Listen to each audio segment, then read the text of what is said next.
안녕하세요. 올해로 결혼 3년 차를 맞네요.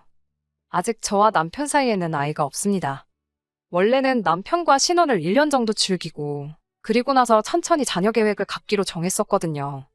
그런데 저희 자녀 계획을 두고 시어머니가 보였던 반응 때문에 엄두가 나질 않았어요. 신혼 3개월 때쯤인가 쉬는 날에 시댁에 이른 저녁 식사를 하러 간 적이 있었어요. 저녁 식사 마치고도 시간이 조금 남아서 거실에 모여 앉아서 시부모님하고 같이 차도 마시고 과일도 먹으면서 시간을 좀 보내고 있었습니다. 시어머니가 먼저 저희한테 질문을 해오셨는데 그게 저희 자녀 계획에 대한 이야기였어요. 결혼한 지 이제 좀 지났는데 왜 아직도 좋은 소식이 없냐면서 손주 노래를 부르시더라고요. 안 그래도 결혼 이후로 거의 3일에 한 번씩은 전화를 하셔가지고는 둘이 부부 생활은 잘하고 있냐 민망한 질문도 서슴없이 하면서 대놓고 손주 보고 싶다고 물어보시던 시어머니셨어요. 사실 자녀 계획을 천천히 갖기로 한 건 남편하고만 이야기가 되었던 거지. 시부모님께는 따로 말을 해준 적이 없었으니 그럴 법도 했는데 자꾸 이런 식으로 대놓고 질문하시고 그러니 제 입장에서는 많이 부담스러웠던 상황이지요. 숨길 일도 아니고 딱 1년 남편하고 연애하던 것처럼 즐겁게 지내자 계획했던 거라 가감없이 시어머니한테 솔직하게 이야기했습니다. 안 그래도 신혼생활 충분히 즐기고 나서 그 후에 회사 그만두고 나서 육아에 집중할 생각이라고 저희들 계획을 말했지요. 그런데 시어머니가 전에 보여준 적 없던 표정으로 얼굴이 싹 바뀌면서 정색을 하더라고요. 그러면서 하는 말이 지금 그러니까 내 아들을 외벌이 시키겠다는 소리냐? 하면서 제가 생각지도 못한 반응을 보였어요. 이제 보니 이거 돈 벌러 다니기 싫어서 순진한 내 아들 꼬셔서 결혼해가지고 내 아들이 벌어다주는 돈으로 빌부터 살려고 그러는 거냐며 못할 소리를 하시더군요. 남편이 시어머니 말리면서 왜 그러시냐고 저 대신 따져줬어요. 엄마가 애 키워줄 것도 아니지 않냐. 이미 나랑 다 이야기가 된 거고 나도 아이가 엄마 밑에서 크는 거 원하지. 다른 사람 손에 맡기고 싶지 않다. 이야기 들어보니 아이 정서에도 엄마가 키우는 게 더 좋다고 하더라 설명을 하면서 제 편을 들어줬지요. 시어머니가 남편 보고 정신이 빠졌다고 여자한테 빠져서 지금 정신 못 차리는 거라며 막무가내로 정색을 하시는데 평소 무뚝뚝한 시아버지가 그런 시어머니 두고 한마디 하더라고요. 당신도 내가 벌어오는 돈으로 전업주부 생활 하지 않았느냐고. 당신도 그렇게 했는데 며느리도 그렇게 하는 게 뭐가 문제냐 한마디 툭 던지시는데 그 말이 나오니 시어머니도 더 할 말이 없는지 더 별말은 없었고 그렇게 그 상황은 어찌저찌 마무리가 되었습니다. 그리고 다음날 출근해서 회사에 있는데 시어머니한테서 전화가 불이 나듯 오더라고요. 전화 받기가 곤란한 상황이라 아침에 끝날 때까지 기다렸다가 겨우겨우 짬을 내서 전화를 드렸어요. 시어머니는 어제는 아버님이랑 남편 얼굴 봐서 그냥 넘어가줬지만 내 눈에 흙이 들어가도 내 아들 외벌이 시켜 고생시키는 꼴은 못 본다고 다시 한번 못을 박으시더라고요. 당신이 잘 아는 누구네 집 딸은 애 가지고도 아무 문제 없이 회사 잘만 다녔고 일하다가 양수 터져서 사무실에서 출산할 뻔했다는 이야기까지 해주시는데 그 말이 사실인지 아닌지는 모르겠지만 계속 하는 말이 자녀 계획은 자녀 계획대로 빨리 진행하고 회사 그만둘 생각은 하지 말고 돈은 돈대로 벌어오라는 이야기를 빙빙 돌려서 말하는 거였어요. 시어머니 말이 무조건 틀린 건 아니지요. 세상에 저만 아이 갖고 출산하는 것도 아니고 요즘 안 그래도 출산율 때문에 그런가 출산이나 육아에 대한 제도가 잘 되어 있잖아요. 제가 다니는 회사도 육아휴직 제도가 당연히 있어요. 하지만 그냥 있기만 하다고 해도 무방할 정도로 회사가 조금 꽉 막힌 부분도 있습니다. 저랑 정말 친하게 지내던 직장 선배가 있어요. 결혼도 했고 그렇게 회사 다니면서 아이 가졌고 시어머니가 말한 대로 부른 배 이끌고 매일같이 출근하던 사람입니다.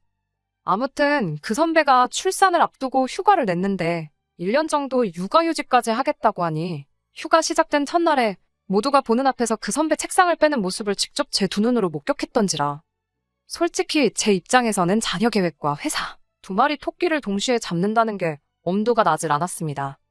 남편도 시아버지도 그날 제 편을 들어주긴 했는데 그거야 편만 들어줬던 거지 사실 시댁에서 실세는 다른 집이랑 똑같이 시어머니시거든요. 해줄 수 있는 게 잔소리 같은 거 하실 때 못하게 방패막이 돼주는 정도지. 저한테 전화를 못하게 한다던가 만났을 때 눈치 주는 걸 아예 근본적으로 금지시킬 정도는 되지 못했지요. 남편과도 이 상황에 대해 같이 머리 맞대고 의논을 하긴 했지만 솔직히 시어머니를 막을 방법은 없어 보였어요. 아이 생기게 되면 태교도 중요하다는데 어머니 말 무시하고 회사 그만뒀다가 시작될 잔소리에 제가 받을 스트레스 생각하면 자기도 뭐 어떻게 잘못되기라도 할까봐 걱정이 된다고 하더라고요. 그러면서 조심히 꺼낸 말이 남편은 사실 지금 이렇게 지내는 게 나쁘지 않다고 하더라고요. 저희가 나이가 다 차서 결혼한 것도 아니고 남편하고 친한 친구 중에 애 아빠가 된 친구가 한 명 있는데 그 친구 사는 거 보면 힘들어 보이는 걸 떠나서 불쌍해 보일 때도 있다고 하더라고요. 그러니까 자녀 계획을 조금만 더 미루고 둘이 좋은 데도 다니고 맛있는 것도 먹으러 다니고 하면서 연애하듯 지내면 어떻겠냐 제안을 해왔습니다. 저희가 연애 결혼을 하긴 했지만 그때는 돈 모은다고 해서 소위들 말하는 가성비 데이트 위주로만 했었거든요. 그래서 연애 때 못 해본 거 천천히 조금씩 즐기면서 돈 아낀다고 못했던 것들 다 해보고 즐길 거 다 즐기고 나서 아이 가져도 늦지 않는 거 아니겠냐고 하면서요. 어차피 아이가 태어나면 돈 들어 갈 일 투성이 아니겠냐고. 그러니까 우리가 몇 년 정도 해서 저금도 잔뜩 만들어 놓고 하면 그때 가선 어머니도 회사 그만둔다 해도 아무 말 못 하실 거다 하는데 저도 막연하게 결혼했으니까 애 낳고 그러는 거지 생각했던 게 있어서 남편 말 맞다나 같이 어디 해외여행도 다니고 하면서 젊을 때 해볼 수 있는 거 다 해보고 그때 아이를 가져도 늦지 않겠다는 생각이 들기 시작했어요. 어차피 그것보다 더 좋은 결정도 없어 보이기도 했고요. 그래서 결국 자녀 계획을 미룬 채 지금까지 오게 되었습니다. 그 결정 이후로 시어머니도 매번 손주 타령을 해오시긴 했지만 그냥 잘 안 된다는 변명으로 어떻게 넘기고 했네요. 그러다가 작년 말이었습니다. 저희 회사가 그동안 영업이익이 엄청 좋았어요. 그런데 인공지능이라던가 뭐 그런 게 갑자기 개발되기 시작하면서 회사에서는 그쪽에 관심이 가기 시작했나 봐요. 그래서 영업이익이 좋았던 것과는 별개로 새로 눈독 들이는 사업 쪽에 관련 인력을 추가로 채용하기로 결정했고 그 과정에서 기존에 있던 직원들 중 희망퇴직자를 찾기 시작했습니다. 희망퇴직이다 보니 여태 쌓인 퇴직금 말고도 위로금이라고 보너스처럼 추가로 돈을 더 주는데 1년치 연봉만큼은 되지 않았지만 꽤나 목돈을 조건으로 걸었더라고요. 그런데 가만 생각해보니 때는 이때다 싶었습니다. 인원 감축하는 거 보면 제가 버팅기고 있다고 해서 나중에 정리해고 대상이 될지 아닐지도 확신이 없기도 했고 저 또한 제 발로 회사를 그만둘 계획이 있는 상황이었으니 희망퇴직을 하지 않을 이유가 없겠더라고요. 그리고 그간 코로나 때문에 해외여행은 제대로 즐기지 못했지만 그래도 남편하고 꽤나 연애하던 때처럼 신혼생활 충분히 즐겼다는 생각도 들기 시작했고 아직 창창한 나이지만 그래도 노산에 대한 막연한 걱정도 이따금씩 들 때가 있었거든요. 남편하고도 이야기했는데 돈까지 더 준다는데 안 할 이유가 뭐가 있냐며 저랑 같은 생각을 갖고 있었습니다. 하나 걱정되는 게 있었으니 여전히 시어머니는 제가 회사 그만두고 육아에 전념하겠다는 상황을 받아들이지 않을 것 같다는 거였어요. 그런데 제 인생 제가 사는 건데 이걸 시어머니 허락까지 받고 진행해야 되는가 싶은 생각도 들었어요. 그리고 지난 시간 동안 아이는 왜 안 생기는 거냐며 네 마누라한테 문제 있는 거 아니냐는 둥 따지고 들던 시어머니와 티격태격 다투기도 많이 한 남편을 보니 안쓰러워 보이기도 했고요. 티는 내지 않았지만 그래도 자식인데 아내와 어머니 사이에서 줄다리기 하는 게 얼마나 힘들었겠어요. 그래서 회사 그만두겠다는 말은 남편 통해서 해봐야 어차피 제가 시어머니랑 또다시 이야기할 것 같은데 뭐하러 남편 거쳐서 할 필요가 있겠나 싶어 제가 직접 이야기하기로 했습니다. 혼자 이런저런 생각을 엄청 많이 했어요. 시어머니가 쏟아낼 잔소리 생각에 예상 질문까지 만들어 어떻게 이야기할지 다 준비도 하고 버벅이지 않고 당당히 말하겠다고 연습까지 했습니다. 지난 2년 동안 돈도 꽤 모았고 희망퇴직해서 퇴직금의 위로금까지 받으면 돈도 꽤 된다. 지금이야 육아에 전념한다고 회사를 그만두지만 아이가 어느 정도 크면 저도 전업주부로 평생을 살 생각은 아니고 경력 살려서 다시 취직할 수 있다면 그렇게 하겠다. 뭐 이런 식으로 사회초년생 되고 면접 준비할 때 마냥 예상 질문에 답변까지 완벽하게 연습을 해서 마음 굳게 먹고 시어머니한테 전화를 드렸어요. 그런데 시어머니의 반응이 제 예상과는 전혀 달라서 당황스러웠네요. 그래 하면서 잘 생각했다고 애는 엄마가 키워야지 하면서 예상 질문에 답변까지 준비했던 게 민망할 정도로 흔쾌히 그렇게 하라는 대답을 받아냈기 때문입니다. 심지어 오히려 시어머니는 전화기 너머로 싱글벙글한 게 느껴질 정도로 의외의 반응을 보이셨지요. 오죽하면 아들 외벌이는 눈에 흙이 들어가도 안 된다던 분이 저러시니 누가 진짜 시어머니 눈에 흙이라도 뿌린 건가 싶기까지 하더라고요. 아무튼 그렇게 저는 제 발로 회사를 그만두게 되었고 그 과정에서 10년 가까이 일에 쌓여있던 퇴직금과 회사에서 희망퇴직자에게 주는 위로금을 포함해 꽤나 목돈을 가지고 퇴직을 할 수 있었습니다. 매번 월급만 쌓이던 통장에 떡하니 큰 돈이 들어와 있으니 시어머니 예상 질문에 어떤 답변을 해야 하나 준비하는 것보다 그 돈으로 뭘 해야 하나 준비를 했나 싶을 정도로 어떻게 돈을 굴려야 할지 잘 모르겠더라고요. 요즘 금리도 좋으니 안전하게 적금을 들을까 싶기도 하고, 한편으로는 아이가 어느 정도 커서 큰 돈이 필요해질 때까지 우량주를 잔뜩 사놓고 묶어두고 있을까 싶기도 하고, 어떻게 하는 게 좋겠나 남편하고 이런저런 궁리만 하면서 퇴직금은 통장에 들고만 있던 어느 날이었습니다. 시어머니한테서 연락이 오더라고요.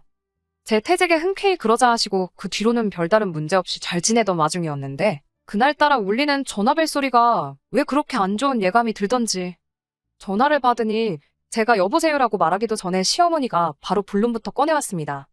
다음 주에 누구누구 생일인 건 알고 있지? 하고 물으시는데 그 이름 석자가 너무 생소하더라고요. 생전 처음 들어보는 이름인데 생일인지 아닌지도 제가 어떻게 알았겠어요? 그래서 어머님한테 누구 말씀하시는 건지 잘 모르겠다 대답을 했지요. 그러니까 시어머니가 너는 이 집 며느리가 맞냐며 네 신우 이름도 모르냐고 대묻대요. 제가 설마 아무리 그래도 신우 이름을 몰랐겠나요? 시어머니가 말하는 신우는 사촌 신우였어요. 시이모님네 막내딸인데 저희 결혼식 때 한번 본 게 전부였어요. 저희 또래긴 한데 그래도 몇 년 터울이 있어서 그런가 아니면 저랑 남편이 조금 고리타분한 구석이 있어서 그런가 소위 말하는 요즘 MZ세대처럼 보이던 사촌 신우랑은 친하게 지낼 일이 없었어요. 애초에 제 친척도 아니고 남편 친척인데 남편하고도 그렇게 가까워 보이는 사이도 아니었고요. 저희 결혼식 이후로 따로 연락 한번 주고받은 적 없고 당연히 따로 만나본 적도 없거든요. 명절 때도 제가 시외가까지 갈 일이 몇 번이나 있었겠나요? 시이모님조차 결혼식 이후로 2번인가 본 게 전부였는데 그러니 당연히 이름조차 모르는 먼 친척이었지요. 아무튼 시어머니가 그렇게 멀기만 한 사촌 신우 생일을 왜 저한테 기억하냐고 물으시나 싶었는데 시어머니가 그 사촌 신우가 이번에 취직을 했다고 참 대견하지 않냐면서 생일 선물에 취직 선물까지 한 번에 해주고 싶다고 하더라고요. 그러면서 요즘 젊은 사람들이 환장한다는 외제차 이야기를 꺼내는데 친딸인 신우 결혼할 때도 여자가 혼수만 해가면 되는 거 아니냐며 한 푼도 안 해주셨던 시어머니세요. 신우가 모은 돈이 있어서 문제가 되는 건 아니었는데 그걸 떠나서 친딸도 아니고 조카인 시이모님의 딸한테 결혼 같은 큰일도 아니고 매년 돌아오는 생일 선물 사준다는데 깡통으로만 사도 5천만 원은 넘어가는 외제차를 뽑아주신다고 하니 처음에는 시어머니가 뭐 로또 1등이라도 당첨되신 건가 싶었어요. 차에 대해서는 제가 잘 몰라서 일 안 나가고 집에만 있으니 딜러한테 같이 가드릴 수는 있지만 차에 대해서 좀 더 잘 아는 사람이 필요하신 거면 저 말고 어머님 아들 남편한테 물어보시는 게 어떻냐고 대답했지요. 더 무슨 말을 해야 할지 말문이 막혀버린 건 제 말에 돌아온 시어머니의 대답 때문이었습니다. 사촌 신우의 생일 선물이자 취직 선물로 사주고 싶다던 그 외제차를 사러 가는데 따라가 달라는 게 아니고 제 돈으로 사주라고 하는 소리였어요.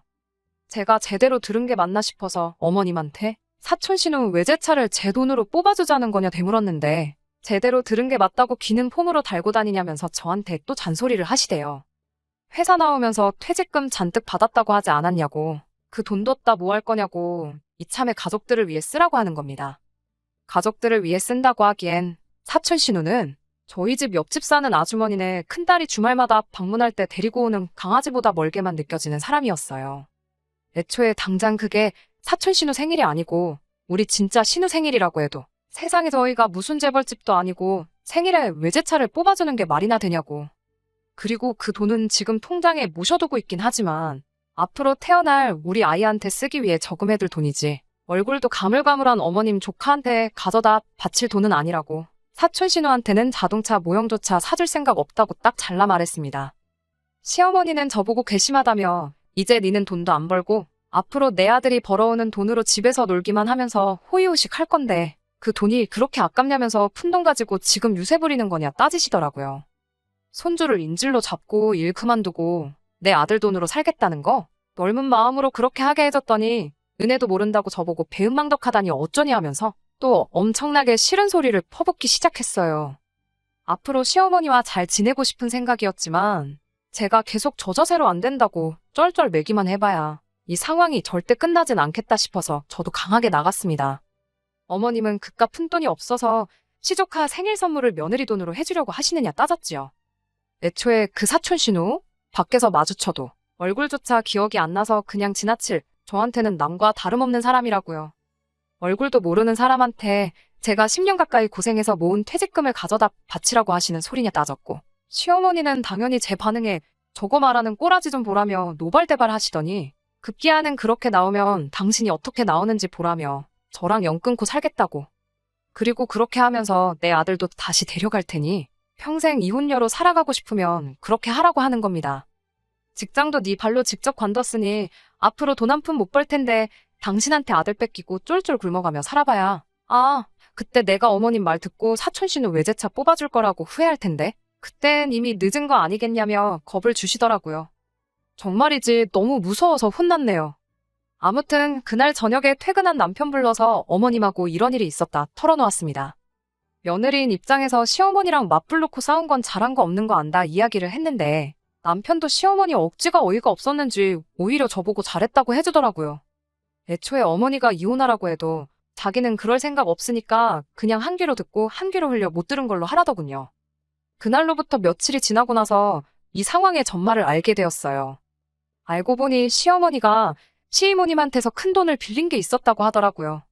어디 좋은 투자처가 있다고 해서 돈 불려서 주겠다며 시이모님 돈까지 더해서 투자했다가 원금까지 날려먹을 정도로 잘 안 풀렸다고 합니다. 시이모님이 자기가 투자한 돈이야 자기 선택이니 날려먹은 걸 가지고 탓은 안 했는데 문제는 시어머니가 시이모님한테 빌린 돈이었어요. 그 돈은 갚아야 하는 돈이었으니까요. 시아버지는 그런 시어머니를 두고 어디서 얼토당토하는 투자 정보를 듣고 그 큰 돈을 날려먹었냐면서 그 돈은 갚을 능력도 없고 대신 갚아줄 생각도 없다고 딱 잘났다고 하더군요. 그러던 와중에 제가 퇴직금에 추가로 위로금까지 목돈을 들고 회사를 그만둔다는 소식을 전해왔던 거고 시어머니는 빚갚게 그 돈을 달라고 할 수가 없으니 사촌 씨는 외제차 한 대 뽑아주면 액수가 얼추 비슷해진다고 그렇게 돈을 갚기로 했다는 겁니다. 시어머니가 남편 옆에 제가 있는 줄도 모르고 남편한테 전화해서 곤란한 상황이라고 이 사건의 전말을 낱낱이 다 털어놓은 겁니다. 시어머니 딴에는 효자 아들이니까 난감한 상황이다. 명까지 끊을 수도 있다 하면 아들이 와이프 설득해서 엄마한테 그 돈 해주자고 도와줄 거라 생각하셨나 봐요.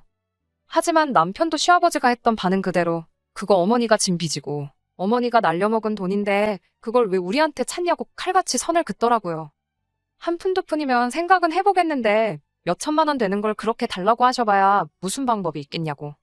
그래도 아들 입으로 어머니한테 연 끊겠다는 모진 말은 하지 못했지만 그 정도 해준 것만 해도 너무 고맙더라고요. 아무튼 그 돈은 시어머니한테 한 푼도 지원받지 못하고 시집간 신우가 해줬네요. 신우도 속이 많이 상했나 보더라고요.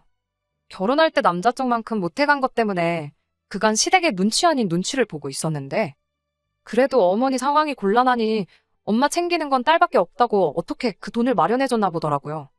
아무튼 신우가 돈 문제도 해결했으니 저희 집도 시어머니랑 잘 풀어서 관계 개선하고 화목하게 잘 지내보자 하는데 아버님이 딱 잘나서는 어머님이 저희한테 먼저 연락해서 사과까지 할 필요는 없지만 뭐라도 먼저 말하는 게 없으면 너네들이 먼저 나서서 풀어줄 이유가 없다고 딱 잘라주시대요. 그리고는 신우한테 통장 하나를 건네주셨는데 그 통장 안에는 신우가 시어머니한테 해준 돈 액수만큼이 들어있었어요. 애초에 아버님은 어머님 빚을 갚아줄 생각이 있던 거였고 앞으로 어디서 뜬 소문 듣고 투자하는 버릇 좀 없애려고 강하게 나가셨던 거더라고요. 분위기 보아하니 신우도 어렵게 그 돈을 마련했었나 본데 한시름 놓는 모습을 보니 저도 괜히 안도의 한숨이 나오더군요. 저야 시어머니 억지에 황당하긴 했지만 따지고 보면 피해본 거 하나 없어서 그냥 해프닝이구나 하고 다시 시어머니와 살갑게 지낼 생각이 있었는데 아무튼 이러나 저러나 솔직히 며느리 입장에서 시어머니랑 거리 두고 지내면 편하면 편했지 불편할 거 하나 없잖아요. 그래서 그냥 알겠다 대답하고 말았네요.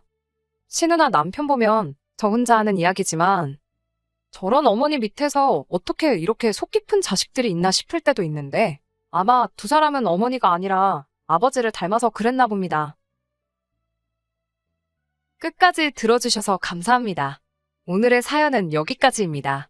구독과 좋아요, 알람 설정 부탁드리고 더 좋은 사연으로 다시 찾아뵙겠습니다. 감사합니다.